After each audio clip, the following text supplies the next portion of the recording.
संबोधी जी महाराज साहब, पद्मश्री जी महाराज साहब, संयति जी महाराज साहब,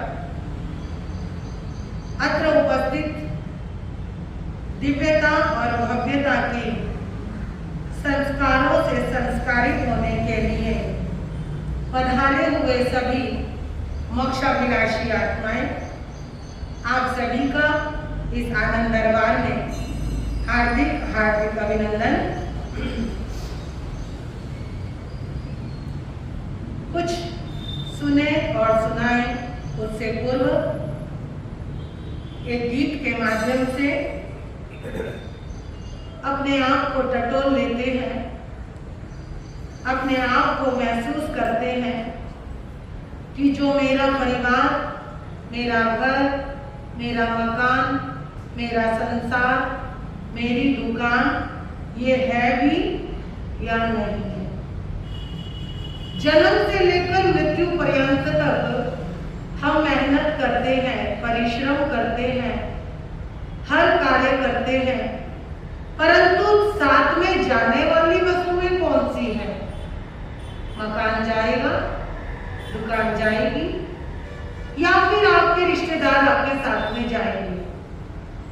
खाली हाथ आए हैं और खाली हाथ जाएंगे। इन बातों से पता चलता है कि हम सिर्फ एक इस सराय में आए हैं, धर्मशाला में आए हैं, और कुछ दिनों के लिए हम परदेसी बने हैं। फिर उस परदेसी के पास भोजन पर्याप्त सामग्री मिल जाती है, जितना जीवन जीना है उतना हमें पानी, अन्न, वस्तुएं, धरती या मकान सब मिलता है। लेकिन किस लिए, कैसे? वो एक ही कारण है कि परिश्रम। अगर जीना है तो परिश्रम तो करना ही होगा। कल मैं एक चिड़िया को देख रही थी, वो अपना घर बनाने के लिए सुरक्षित जगह ढूंढ रही थी।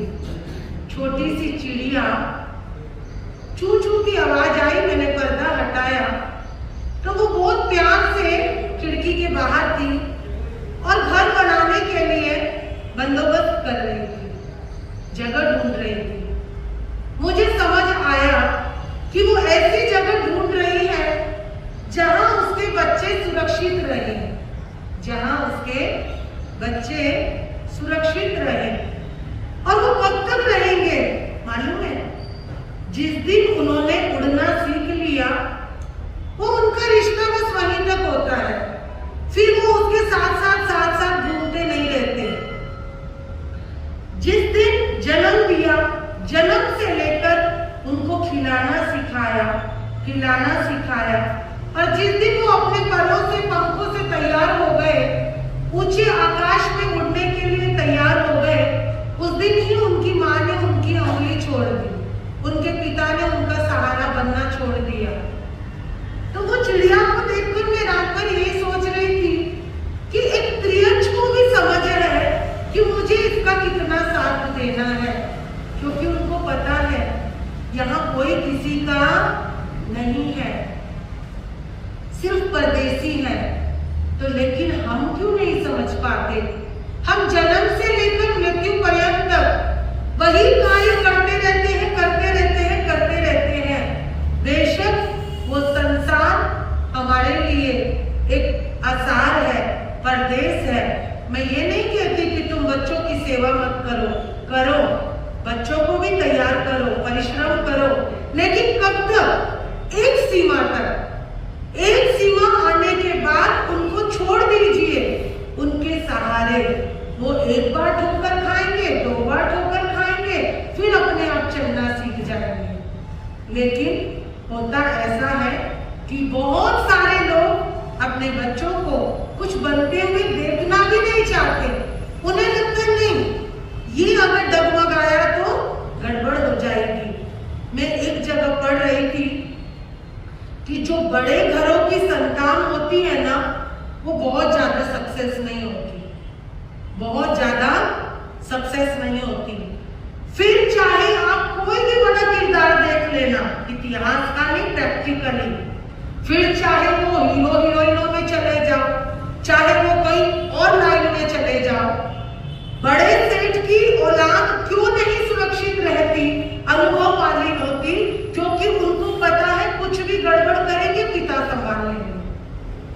बच्चन के जीवन से ले लो या किसी भी बड़े ऐसे राइटर, बड़े कलाकार, साइंटिस्ट, उनके बच्चे क्यों नहीं बाहर आ सकते रहे?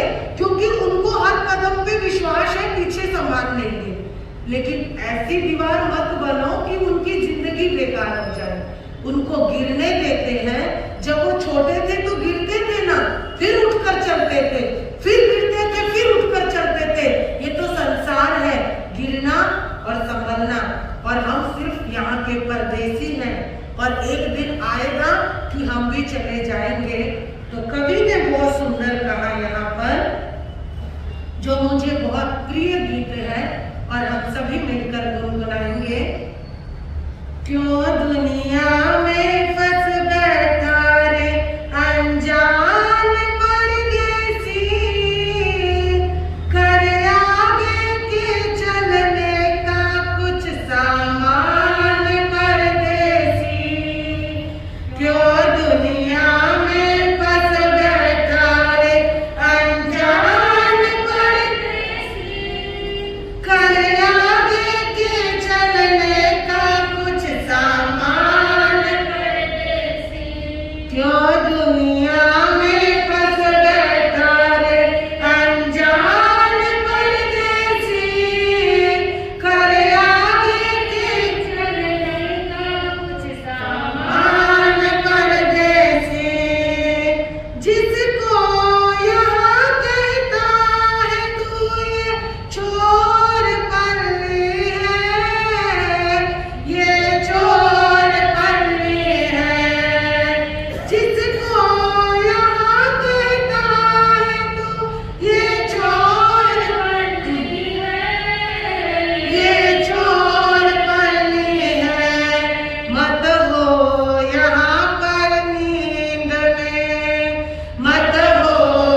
बात नहीं है।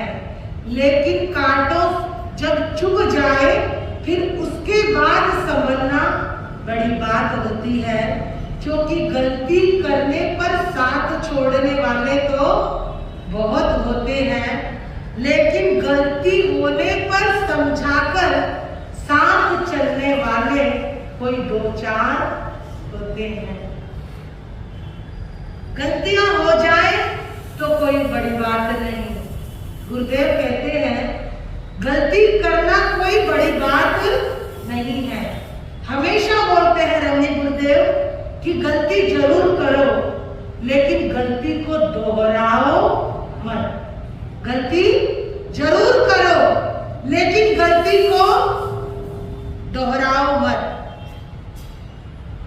चर्चा चली हुई है वीतराग की, भगवान महावीर स्वामी की, जो एक क्षण परमात्मा महावीर की स्तुति कर रहे हैं। आर्य सुधर्मा चंपापुरी नगरी के अंदर पूर्णभद्र चैत्य है। अशोक वृक्ष के नीचे बैठे हुए हैं आर्य सुधर्मा और आर्य जम्बू हाथ जोड़कर विनती करते हैं, हे प्रभु मेरे भगवान कैसे थे? पूछे सुरम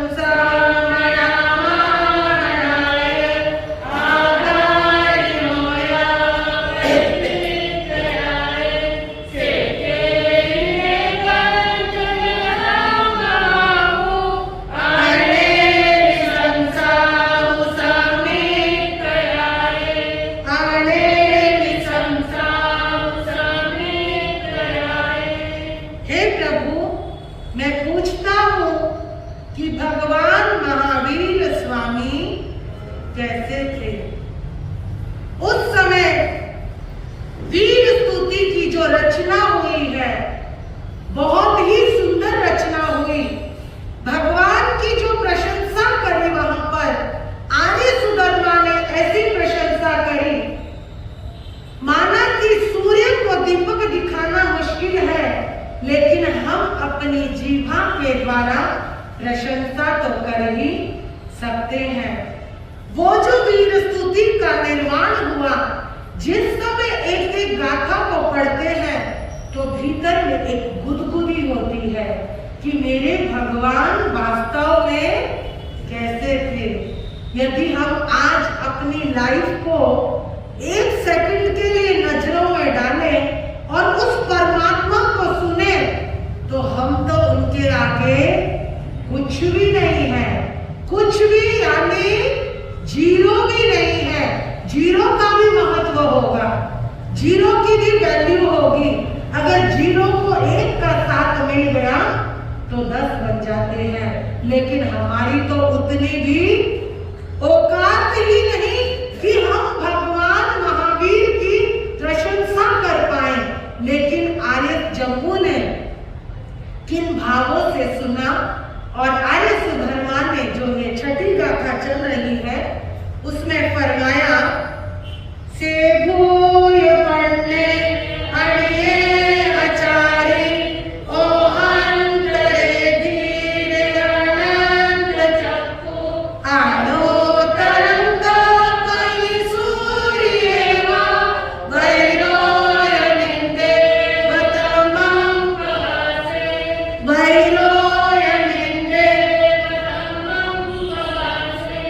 छठी गाथा में क्या लिखा है? भगवान महावीर को 7 उपमाओं से उपमित किया है। कितनी? 7 उपमाओं से उपमित किया है। और ये आपके किसी भी समय भगवान महावीर जयंती पर आप इधर उधर आर्टिकल ढूंढते रहते हो, भगवान महावीर के लिए भाषण ढूंढते रहते हो। मैं आप लोगों को गाइडलाइन करती हूँ, यदि आपने एक गाथा को लेकर उसके सिर्फ एक शब्द पर भी एक संकलन कर लिया तो आपको इतना खूबसूरत आर्टिकल मिल सकता है कि आपको इधर उधर टिप्पणी की जरूरत नहीं। एक एक वर्ड इतना गजब का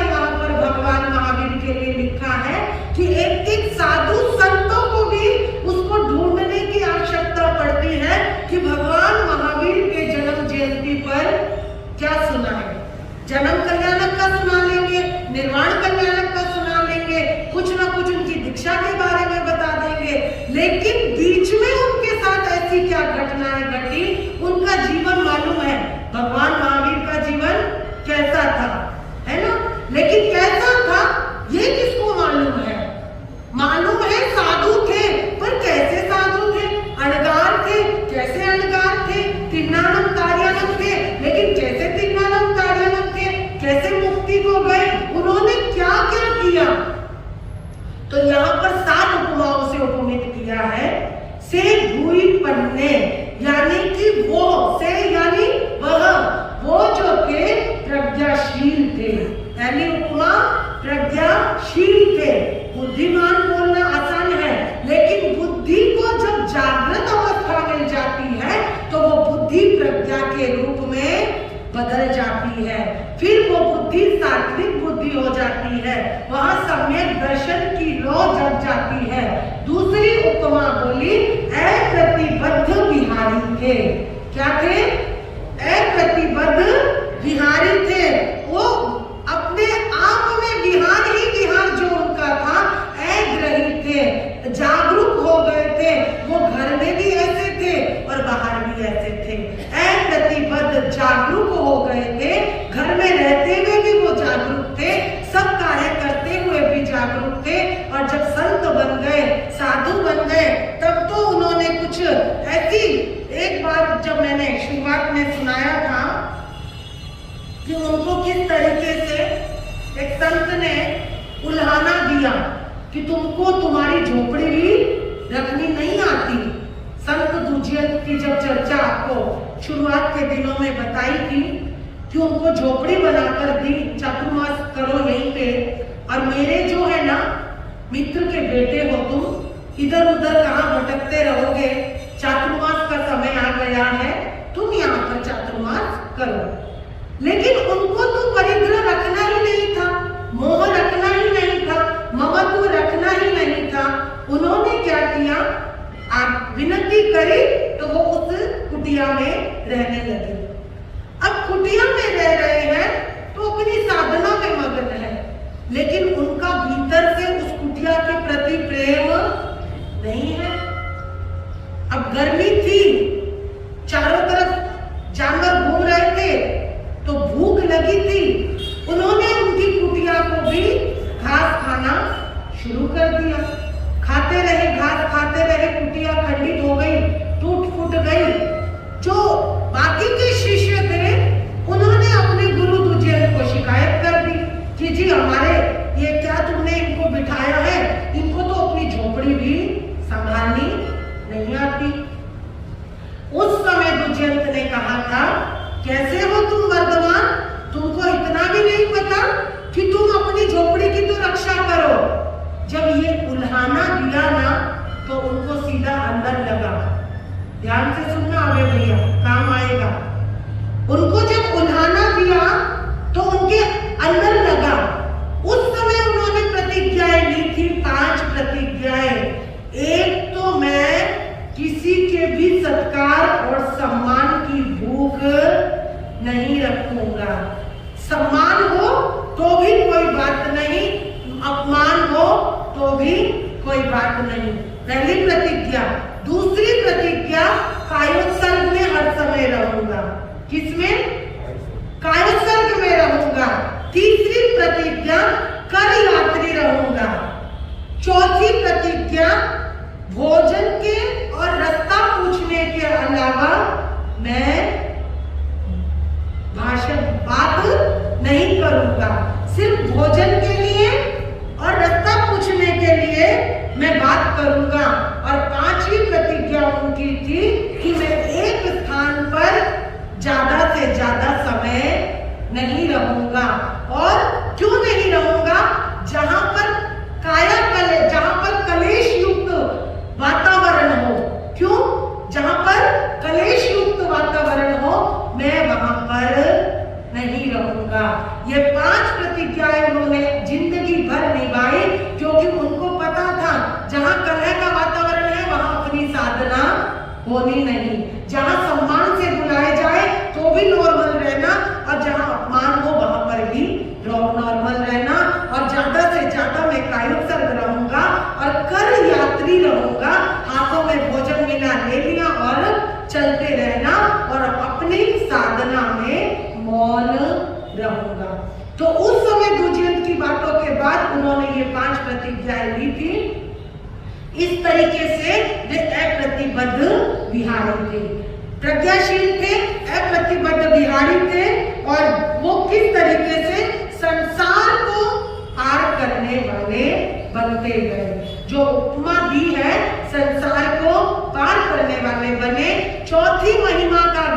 किया कि वे धीर थे।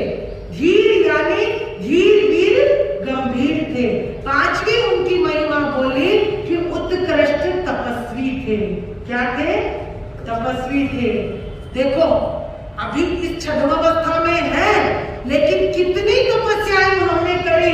उनको पता था मेरा निर्वाण होगा, उनको पता था कि वो जन्म से ही तीर्थंकर गोत्र बांध रहे हैं, लेकिन उन्होंने फिर भी उत्कृष्ट तपस्या करी। मालूम है कितनी तपस्या करी? भगवान महावीर ने कितनी तपस्या करी? 12.5 वर्ष तो करी, लेकिन हम लोगों की तरह ही तपस्या करी उन्होंने भी। यहाँ पर वर्णन आया है 6 मासिक तप किया, चातुर्मासिक तप किया, 2 मासिक तप किया, मास खमन किया, अर्धमास खमन किया, त्रिमासिक तप किया, 3 मंथ यानी कि 90 दिन तपस्या करके फिर पालना किया, 1.5 मास का तप किया, 2.5 मास का तप किया, महाभाद्र सर्वत्र भद्र तप किया, 5 दिन 6 मासिक तप किया, अभिग्रह युक्त तप किया। और कहते हैं इस तरीके से उन्होंने 12.5 वर्ष में सिर्फ एक पक्ष में 349 दिन पालना किया। सिर्फ 349 दिन पालना किया। 12.5 वर्ष की यात्रा में सिर्फ 349 दिन भोजन किया है। देखना, कभी सोचना, वो भगवान थे और महावीर होकर भी सिर्फ उन्होंने साधु बनकर सिर्फ 349 दिन का भोजन किया। कमाल है ना? सोचकर भी कुछ तो भी होता है। फिर आयु कितनी थी भगवान महावीर की? 72 वर्ष। और संत बनने के बाद जो साधना करी है, उस साधना में सिर्फ साधना ही साधना नहीं, तपस्या भी करी है। उत्कृष्ट तपस्या करी। भोजन के पीछे नहीं भागे, पानी के पीछे नहीं भागे, अपने आप की आत्मा को प्रज्वलित करने में लगे रहे। तो यहाँ पर बोला कि वे परम तपस्वी भी थे, और साथ में बोला कि वो अनंत चक्षु थे और अज्ञान अंधकार को मिटाने वाले थे। 7 महिमाओं से एक ही गाथा में महिमा करी है। से भूय पंडे अणिये आचारी ओहन तरे धीरे अनंत चक्कु अणुतरम तप्ताई सूर्येवा वैलोयने देवे तमं प्रकाशे। सूर्य की भांति महान तपस्वी थे। जैसे सूर्य प्रकट होता है, ऐसे ही उनका तेज भी विशाल था। वे भगवान महावीर तो थे ही, लेकिन संसार सागर को पार करने से पहले स्वयं को पार करने की सोची, स्वयं को साधने की सोची, स्वयं को देखते रहे मैं कहाँ हूँ। चलते थे, उठते थे, बैठते थे, तो हर कदम पर स्वयं को देख रहे थे, मेरे द्वारा कितने कर्म बाकी है। उत्कृष्ट तपस्या करते करते उन्होंने अपने जितने भी अशुभ कर्म थे उनको तोड़ दिया। तोड़ा ना? अब आप देखिए, हर किसी को एक ही जगह पहुंचाने में लगे हुए थे। अपने जीते जी निर्वाण से पहले एक ही टारगेट था उनका, सबको मोक्ष में पहुंचाने का। कहां पहुंचाने का? मोक्ष में पहुंचाने का। हमको कोई बोल दे सामने मोक्ष की सीढ़ी है, तो हम जाएंगे क्या? जाएंगे? नहीं जाएंगे। क्यों नहीं जाएंगे? क्योंकि हमें लगेगा अभी तो बहुत समय पड़ा है, अभी तो बहुत समय पड़ा है, अभी जाकर क्या करना। बंधुओं, जीवन के अंदर जो धारण करना है धारण करना है। मैं ये नहीं कहती तुम घर के कामकाज मत करो, तुम्हें हर चीज जरूरी है, तुम्हें व्यापार भी जरूरी है, तुम्हें परिवार भी जरूरी है, तुम्हें हर कार्य जरूरी है, लेकिन कहीं ना कहीं मुक्ति का पथ भी तो जरूरी है। जब तक मुक्ति नहीं होगी तब तक आत्मा भटकती रहेगी। अनंत निगोद से लेकर मोक्ष तक जाने के लिए पता नहीं कितने चक्कर हमको लगाने पड़ते हैं। आपको मालूम है, एक कालिया कसाई था, एक कालिया कसाई था, उसको भी राह मिली थी, उसको भी प्रेरणा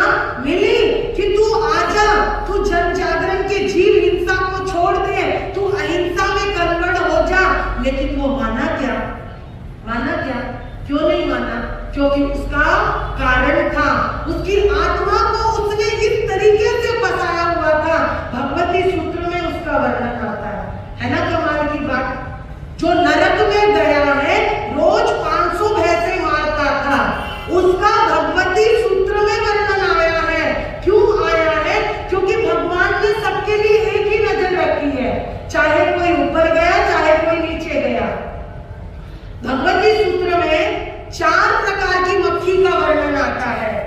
किसका?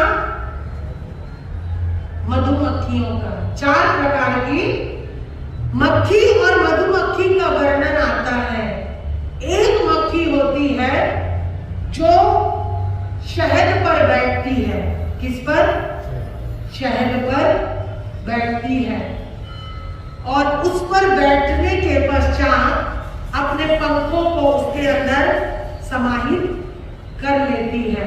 शहद खाती भी है और शहद में डूबकर मर भी जाती है।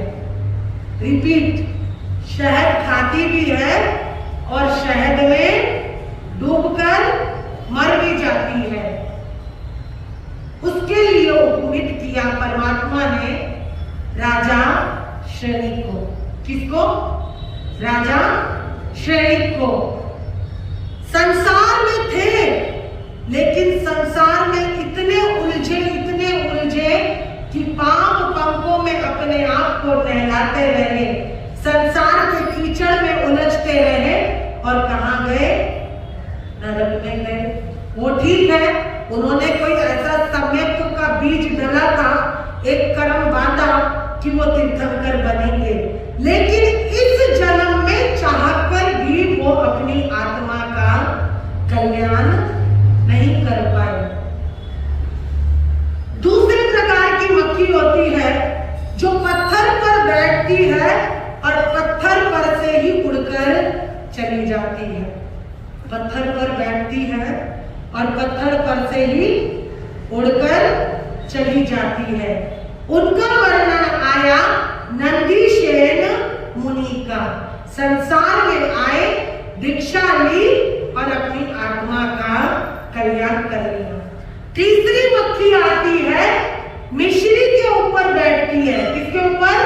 मिश्री के ऊपर बैठती है, मिश्री का टेस्ट लेती है और फिर से उड़ जाती है। मिश्री यानी शक्कर, क्या खड़ी शक्कर बोलते हैं आपके यहाँ? खड़ी शक्कर के ऊपर बैठती है, टेस्ट लेती है और उड़कर चली जाती है। ऐसा जीवन किसका था? भरत चक्रवर्ती का। मिश्री पर बैठे, संसार में बैठे, संसार के भोगों को भोगा, हर तरीके से संसार के राग रंग को देखा, लेकिन भीतर से मालूम था कि ये सब मेरे लिए नहीं है और इसी जन्म में सिद्ध, बुद्ध और मुक्त हो गए। कौन? भरत चक्रवर्ती। चौथी प्रकार की मक्खी होती है जो गंदगी के ढेर पर बैठती है और गंदगी के अंदर ही उसको रस आता है और उसी गंदगी के अंदर समाप्त हो जाती है। तो परमात्मा भगवती सूत्र में फरमाते हैं वो चौथी प्रकार की मक्खी होती है कालिया कोसाई जैसी, जो कि संसार में रहा, उसको बहुत समझाया ये पाप है, ये अधर्म है, ये अपुण्य है, यह पुण्य नहीं है, ये आश्रम है, ये संवर नहीं है, लेकिन उसको समझ नहीं आया और वो इस जन्म में भी दुखी और वो अगले जन्म में भी दुखी। तो ये 4 प्रकार की मक्खियों का वर्णन करते हुए कहते हैं यदि आपको बनना है तो दूसरी और तीसरी मक्खी की तरह अपने जीवन को बनाना, पहली और चौथी मक्खी की तरह नहीं बनाना। खड़ी शक्कर की तरह बैठी मक्खी और उड़कर चली गई, हमें भी वही करना है। संसार है, आपके लिए है, आपको परिवार भी देखना है, प्यार भी देखना है, संभाल भी करना है, घर भी चलाना है, मकान भी चलाना है, सब कुछ करना है, लेकिन उस खड़ी शक्कर की तरह कि मुझे इसके अंदर आसक्त नहीं होना। होते हो ना? आसक्त हो चुके हैं आप, छोड़ो हम भी आसक्त हो चुके हैं। हमारे अंदर भी कहीं ना कहीं हर किसी चीज के लिए ममत्व है, फिर चाहे मेरा परिवार है, मेरे चेला चेली, मेरे भगत, मेरे परिवार, जिनसे एक लगाव हो गया, वहां पर एक प्रेम हो जाता है। प्रेम करना बुरी बात नहीं है, लेकिन आसक्ति बुरी बात है। जो आसक्ति होती है ना, वो ये जन्म तो खराब करेगी, लेकिन अगला जन्म भी करती है ना, खराब कर देती है। लेकिन आसक्ति के पीछे नहीं भागना। सब कुछ कीजिए, परंतु एक दृष्टा भाव रखना चाहिए, एक भाव भीतर में हो, ये मेरा कर्म है, मैं इसे करूंगा, लेकिन मैं अपना भाव नहीं बिगाड़ूंगा। ये मेरा कर्म है, मैं कर्म करूंगा, लेकिन अपना भाव नहीं बिगाड़ूंगा। बंधुओं, एक भाव बिगाड़ना यानी अपने संसार को बढ़ाना, एक भाव बिगाड़ना यानी संसार को बिगाड़ना। काहे को हम अपना संसार बढ़ा रहे हैं? ये मेरा, ये तेरा, सब कुछ रह जाता है। प्रतिदिन देख रहे हैं, आज वो चले गए, कल वो चले गए, परसों वो चले गए, आते जाते हैं, चले जाते हैं।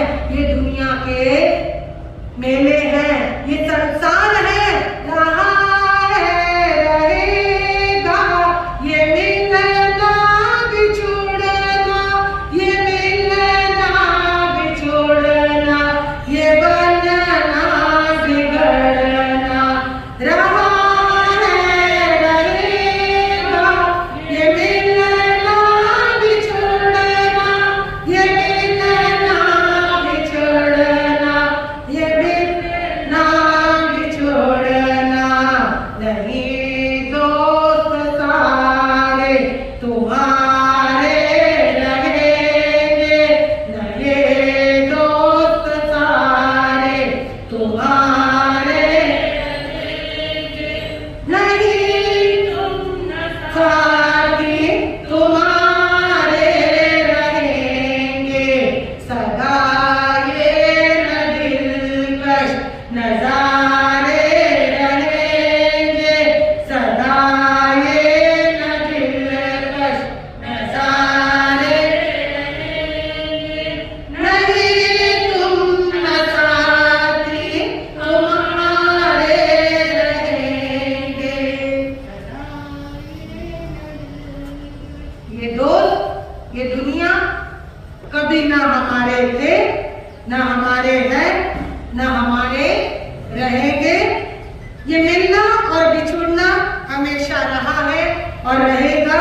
और लेकिन बस एक बात को ध्यान रखना है कि इस जन्म में रहना है तो कैसे रहना है, किस तरीके से अपने आप को परदेसी समझकर रखना है। भगवान महावीर ने बार बार यही कहा है कि बनो, दृष्टा भाव से रहो, अपने आप से बनो। इसीलिए आज भगवान महावीर की आर्य सुधर्मा स्तुति करते हुए कहते हैं कि से भूय पढ़ने अड़िए आचारी। और जिस तरीके से वो धीर थे, वीर थे, गंभीर थे, यहाँ 7 उपमाओं से उपमित करते हुए कहा कि वे सूर्य की तरह तेजस्वी थे, तो वो एक तपस्वी भी थे। यहाँ तप का भी उतना महत्व है जितना जप का है, जितना ध्यान का है। तो मेरा कहने का भाव है कि हमारे जीवन में अगर हो सके तो तप लेकर आइए, तप भी नहीं हो सके तो जप लेकर आइए, जप भी नहीं हो सके तो सिर्फ एक काम जरूर करना, अपने भावों को शुद्ध रखना। सबसे बड़ा पुण्य बांध सकते हो। 9 पुण्यों में कौन सा पुण्य आता है? मन पुण्य, जो कि अगर आपने 50 मिनट भी अपने मन पुण्य की समाई कर ली तो आपकी सच्ची समाइक हो सकती है। मन पुण्य, वचन पुण्य, काया पुण्य। वचन यानी वाणी से भी पुण्य बांध सकते हो। ये नहीं कि तुम्हें पुण्य करने के लिए बहुत सारी समाइकें ही करनी है। यदि 48 मिनट आपने अपने मन में किसी के लिए बुरे भाव नहीं लाए हैं तो आपकी सच्ची समाइक हो गई, पुण्य श्रावक की समाइक हो गई। मालूम है ना पुण्य श्रावक कौन था? लेकिन मैं अपने युवकों को बताऊंगी कि पुण्य श्रावक कौन था, कामदेव श्रावक कौन था, चुल्ली पिता श्रावक कौन थे, जिनका आगमों में वर्णन आया है। आप ये सोचिए, इतने बड़े व्यापारी थे वो, धन्ना सेठ थे, आज उनका आगमों में वर्णन है। तुम्हारे तो इतिहास में 1-2 ही होंगे, खाली एक भामाशाह यहाँ लगे हुए हैं, एक भामाशाह वहां लगे हुए हैं। लेकिन इस इतिहास को अगर पढ़ोगे ना, मोक्ष की सीढ़ी पर जाने वाले हजारों श्रावक श्राविकाओं का वर्णन है। ये तो मात्र 2 हैं। भगवान महावीर ने तो अपने मुख से अर्जुन माली का भी नाम लिया है, जिसने 1157 हत्याएं करी है। एक मर्डर करके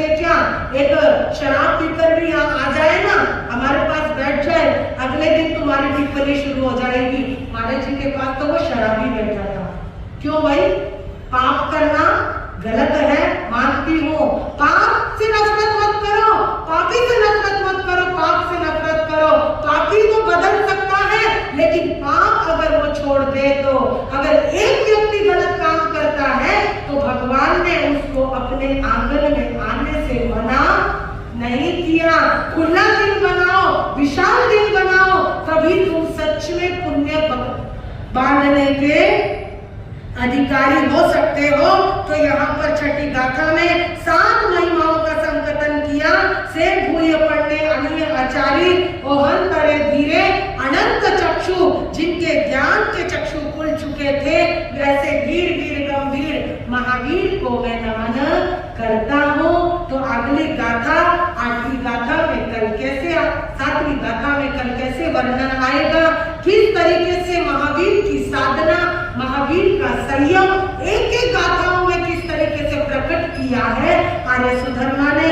आप आइए और सुनिए किस तरीके से उनके जीवन में भी बहुत उतार चढ़ाव थे।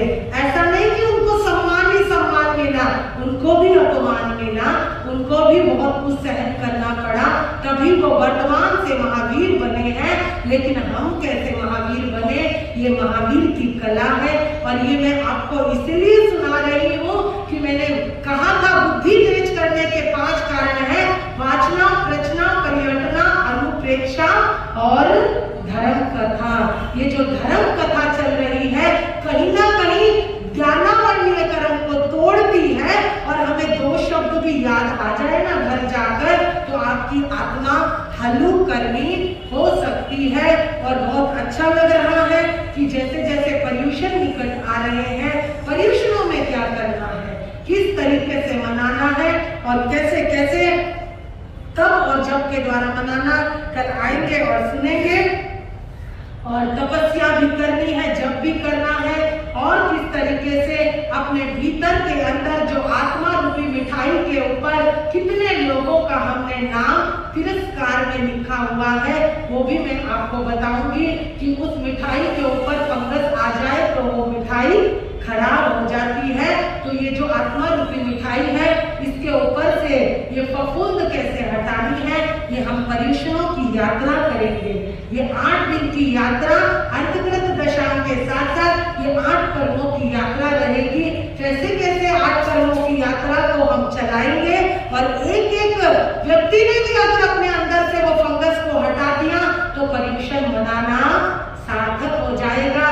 बस मुझे इतना कहना है, जितने भी यहाँ ट्रस्टी हैं सब मेरे लिए आदरणीय हैं, लेकिन बंधुओं औरों को भी लाइए, ये दिखाइए, ये कात्रज है ना, कर्मों की रज हटाने वाला आंगन है। तो ये 8 दिनों में अशुभ कर्मों की रज को कैसे हटाना है, समय हो गया है। हमने यही टारगेट रखा